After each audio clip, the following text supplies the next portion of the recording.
Hello and welcome to episode 93 of the Wisdom from the Akasha podcast. My name is Suzie. I am your host and I am an Akashic Records teacher and practitioner. Before I get into our conversation for today, I just want to give you all a quick reminder that my next free Akashic Records workshop is coming up at the end of this month, so November. Would love to see you all there. If you're unable to attend live, do not worry. If you are signed up for that one, you will receive access to the recording to watch back in your own time. And this is a great opportunity to come along and meet me and listen to me talk for a little bit about the Akashic Records and then also open up for questions and answers. So I don't talk at you for long in these workshops. I just give you an introduction to the Akashic Records are, what they are, how they can help you. And then it's more to do with the answering your questions. So if you are feeling called to work with the Akashic Records in any way, and you just want to learn a little bit more about it, you want to come and meet me and have a conversation and ask me some questions, then definitely get registered for that. And I will look forward to seeing you there. Today, I want to offer you all 10 micro habits to support your soul's expansion. And I want to offer these because I think a lot of the time, especially because we have so much information available to us, we can get a little bit overwhelmed in respect of our spiritual practice. Okay, it can become a little bit like another chore. It can become something that we feel like we have to dedicate so much time to see any type of result that we end up putting it off, or we just have busy lives. A lot of people that I work with are busy. They have families, they have other responsibilities, they have jobs. It's not always easy to be able to say, okay, well, I'm going to dedicate 3 hours today to my spiritual practice. So if that's you, if you are a little bit overwhelmed, if you're not really sure where to start, this episode is for you. I want to offer you 10 micro habits that will absolutely help support your soul's expansion. And please know that by doing these little micro habits, it might not feel like much, but actually it compounds. So doing maybe one or two of these a couple of times a day is really going to start adding up in respect of your own spiritual development. So these are designed to help you get connected to your body. Some are designed to help you connect into higher consciousness. And my aim with these is to give you practices that you don't need to spend any more than 10 minutes on. Okay, even 5 minutes is a great place to start with these. So these are not big practices, but they are practices that done over time consistently is really going to add up and help your soul's expansion. The first one, of course, is 5 or 10 minutes just in your Akashic Records. This can be you just sitting in the energy of the Akashic Records, which is a beautiful thing to do, just allowing yourself to be in the energy. And if you don't feel like you just want to sit in the energy, you want to ask some questions, here are some questions that you can ask if you're going to do this as a daily practice. So question number 1 would be, what aspect of my life should I focus on today? So do this practice in the morning before you're going out with your day and just find, okay, where should my focus be today? What could the Akashic Records suggest? Another question you could offer is, why do I feel stuck in respect of, and then perhaps that's money, perhaps that's love, perhaps that's career, but asking why you feel stuck in a specific area. Okay, they might offer some direct guidance, or that direct guidance in each of these cases might be given to you throughout your day. It might come in as insights, it might come in as intuitive hits. Another question that you could ask, how can I best support my soul's expansion today? Okay, so again, just allowing whatever guidance to come in if it's going to in that 10 minutes. If not, don't be surprised if that guidance starts to drop in throughout the day. Or, of course, you can just request help from the Akashic Records with a statement such as, please help me release anything that is no longer in alignment. When you go into the Akashic Records, and if you're going to do this as a daily practice, it doesn't always have to be big, profound, deep work in there. It's perfectly okay just to go in and just to be in the energy, or just to ask a question and see what you get through. just looking for some general guidance. Your Akashic Records guides are always there to help guide you, support you, and they really do want to help. So please don't think that you have to spend hours in there at a time. Just go in and make it a practice of a daily habit. And like I said, don't be surprised if you start to get little intuitive nudges throughout the day. Okay, it's not that the Akashic Records guides can only provide guidance and assistance whilst you're in the Akashic Records. They can absolutely help you throughout the day as well. Now, of course, if you don't know how to go into your Akashic Records, I'm going to give you 9 other tips that don't involve the Akashic Records. But if you do want to learn how to go into the Akashic Records, my next level 1 training date is up for the end of January. So I'll pop a link into the show notes about the training, and I'll also pop a link into the show notes if you can get signed up for that level 1 if you want to come along and join me in January for that one. Tip number 2 is one you would definitely have heard me talk about before if you're a regular podcast listener, and this is brain dumping. So for those of you who are familiar with Artist Way, this is classed as your morning pages. And brain dumping or morning pages is great for you if you are overstimulated mentally. Okay, so if you find yourself overthinking, perhaps you suffer from anxiety because you are constantly overthinking and projecting into the future, brain dumping or morning pages are a really good way of clearing out that mental junk. So brain dumping, which is what we use in the Akashic Records, is just a way of just sitting with pen and paper, again, 5 to 10 minutes, just set your timer on your phone and just write down every single thought that you have at that time. Now, this is going to be a combination of things like, I need to buy milk, did I send that email, I've got to pay my gas bill, and also other stuff. Okay, so you're going to feel a bit strange when you first start this practice because you are just writing down these random thoughts, but what it does is it helps to clear out the channels a little bit, helps you to see how much mental noise and mental chatter there is going on. And the third thing that it does is it allows you to get little bits of insight in respect of the programs that you're running.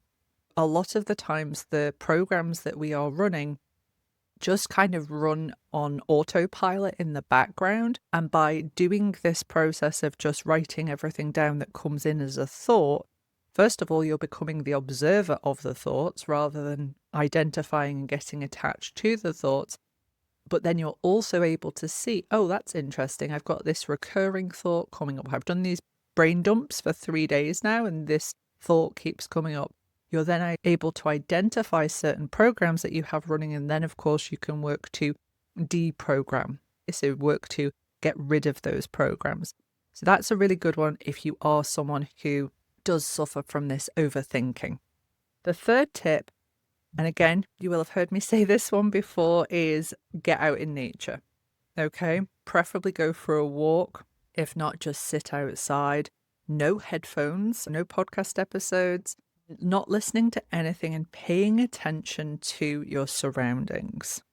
A really good way of doing this is reminding yourself that your soul chose to be here in this physical incarnation.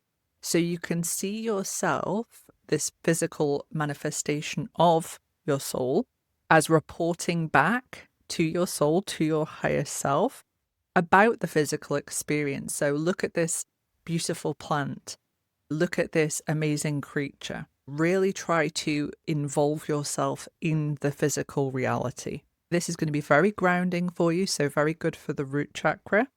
It's also going to be very good at getting you into the present moment by taking the time to observe your surroundings and really paying attention to those external surroundings, especially if you're in nature, is a really good way just to bring your energies into the now rather than perhaps going into the past and ruminating or going into the future and worrying. Tip number 4 are a couple of breathing practices. And which practice I'd recommend is going to depend upon where you're at energetically. Okay, well, remember all of these practices are 5 to 10 minutes. They're not massive practices that you have to do. But breath work, of course, pranayama, is one of the limbs of yoga, one of the 8 limbs. And there are a couple of pranayama practices which can be really helpful depending upon where you're at energetically. The first one is Apanavayu. And this is focusing your consciousness on the belly as you're breathing and pushing the energy down rather than up. Okay, so focusing your energy into the belly and then pushing the energy down through your roots down into the earth. This is a very, very grounding breath. If you're finding yourself too overstimulated mentally, too much going on up there, this can be a really good practice. If, on the other hand, you're finding yourself a little bit energetically worn out, drained, haven't really got much get up and go, you need some energy, then the opposite practice of this one, or the complementary practice of this one, is the Adana Vayu. And this is traditionally seen as it being able to improve communication. So rather than pushing the energy down, what you're going to do is you're going to push the energy up into the higher chakras. You're going to take a deep breath in, and then you're going to push your prana, your life force, up into the higher chakras. So that one's if you need more energy. Micro habit number 5 is make a little ritual out of your tea drinking or coffee if necessary, whatever drink you like to drink, but make a little ritual out of it. So make it so that during the time that you're going to be drinking your tea or your coffee, that's going to be time where that's the only thing that you're going to do. Really focusing on the art of the making of the drink, and then just sitting with it and enjoying the drink, noticing the physical sensations. Now, you can, if you want to, add in the brain dumping to this process. So have a little notebook for your tea practice where you're just going to note down everything that comes up at that time. But don't get too overwhelmed with that. It can just be a beautiful practice just to sit and notice the drink and notice the sensations and what's going on in your body at that time.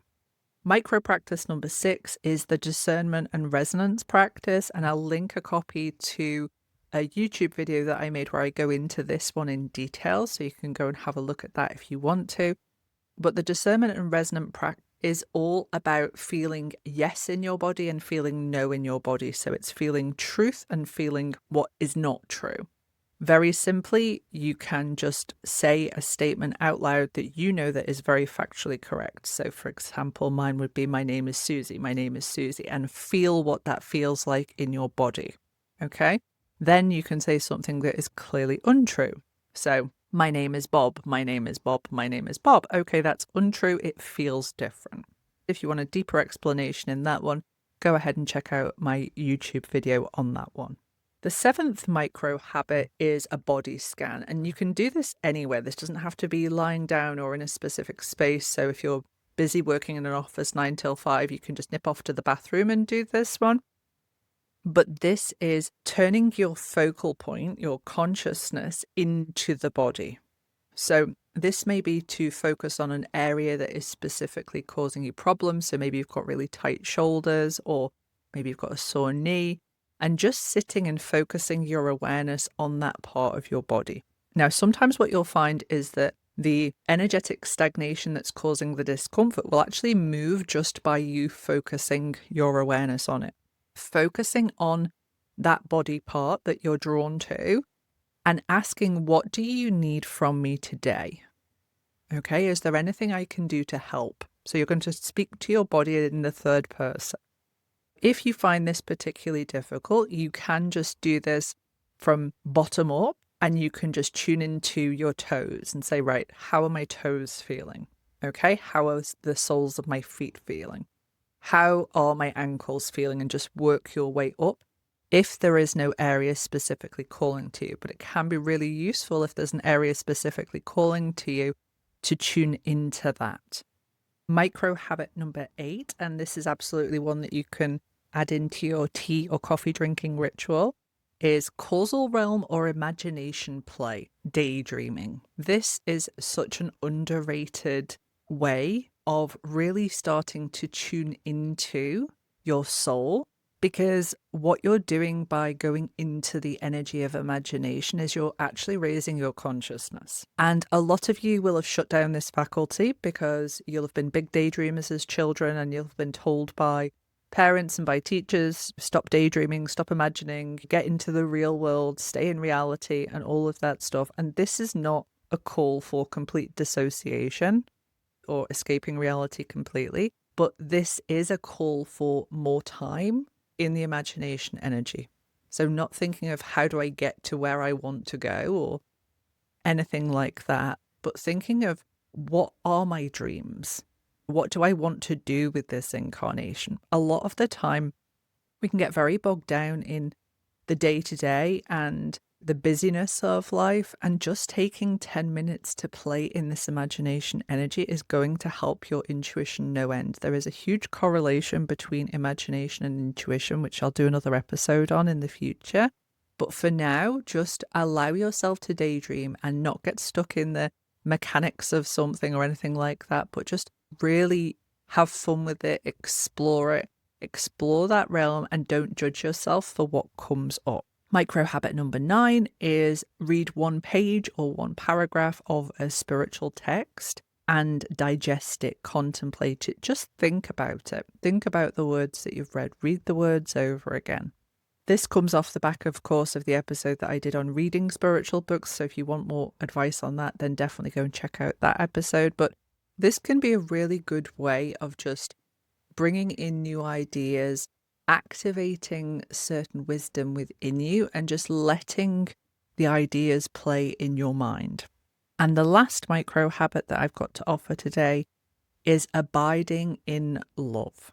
Okay, and this is one of my absolute favorites to do. I think we all need more of this in our lives. And this is just thinking of something or someone that you absolutely love. That might be bringing your children to mind. It might be bringing a pet into mind. It might be bringing an activity that you love to do to mind, but something that just creates this energy of complete unconditional love within you, and just sitting in that energy. Now, if you want to go into kind of loving kindness practices or metta meditation, that's going to take you a little bit longer. But for this practice, this micro habit, I just recommend sitting in that energy of love and then seeing if not only can you direct it outwards to others, but can you also direct it back into yourself? So you're creating that energy of love and unconditional love. And can you give some of that back to yourself in that 10 minutes? Can be quite hard to do, especially if you're used to giving it out all of the time. But I promise that by giving it back to yourself and creating this loop, as the more unconditional love you have within you, the more you have to give out, it's going to start overflowing your cup rather than you giving from an empty cup. So definitely give that one a try if you can. I hope that you found these micro habits helpful. They're really just a compilation of different things that I've talked about over the couple of years that I've been doing this podcast. I hope this just gives you a reference point to go back to when you're finding life is very busy. Of course, I'd love to hear from you in respect of which ones you tried, how you find them, and I will see you next week for the next episode.